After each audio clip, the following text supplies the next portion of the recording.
I also wanted to read from...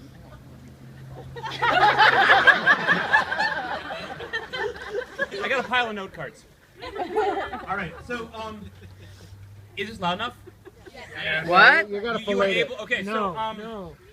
I was brought in because Matt and I were very young together. We grew up together.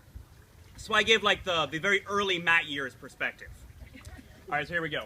I have known Matt since... Okay, reset. I have always known Matt. Always. Our parents are siblings. I was born 7 months after him. So, like, growing up, I learned Matt in the way that everybody else learned, like, tables or chairs or how to eat or how gravity works. He's always been there. And we hit it off, like from the get-go, like, as far as I can tell. Like, we did everything together, like, running through, like, fields filled with cow patties, running through, like, little brooks and, like, scratching clay from the walls and bringing it home all filthy and messy. And a lot of video games. A lot of video games. He would draw the Super Mario characters, and, like, I would draw the levels. We were thick as thieves. And then he got into theater. And this is where the speech actually starts to mean something. He got into theater and I followed him.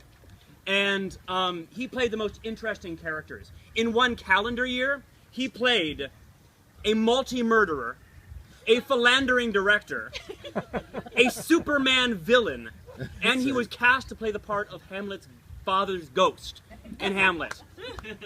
Now, the thing you'll notice about all of these characters, though, is that they're all very goofy, unconventional characters. None of them are the typical male who meets a girl and falls in love. And therein is the central conflict of these note cards. From a very, very young age, people were communicating to Matt that he was not the normal kind of guy who meets girls and falls in love. He was brilliant, he was goofy, he was creative, he was unconventional.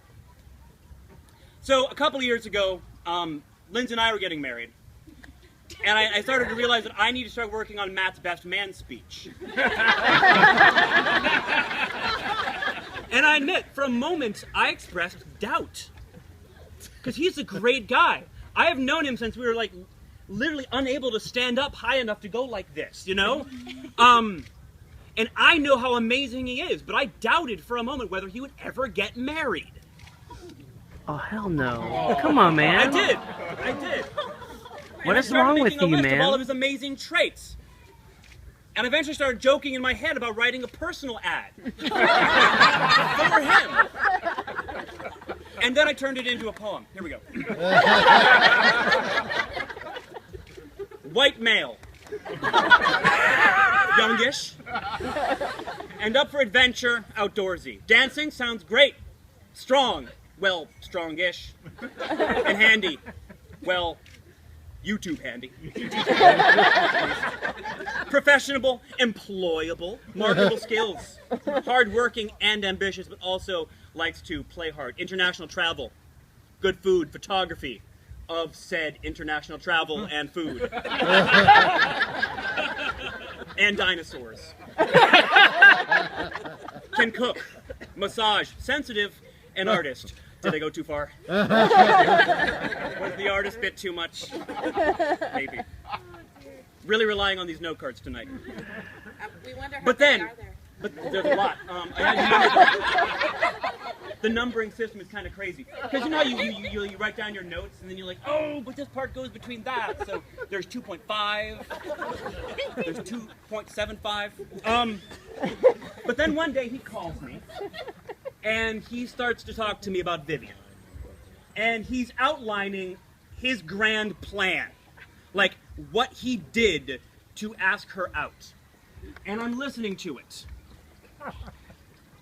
And I'm so glad he did not call me before he executed the grand plan. Because I would have said, don't do it. That's crazy. I don't remember the details, but I'm pretty sure at the end of it, he climbed a rope into her home while she was gone and left her something. I don't remember the details. It was a terrible idea. But it worked. But it worked. Because he's unconventional, and he's brilliant, and he's goofy, and he's not necessarily going to be the ordinary guy who falls in love with the ordinary girl in the ordinary way. He's an exceptional guy who falls in love with an exceptional girl. Yes. And it's exceptional. I'd like you to join me in toasting my best friend. And his new best friend. Yeah!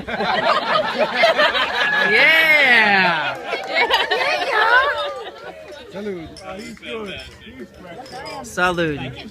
Yeah.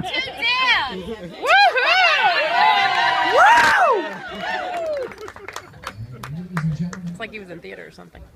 Or whatever.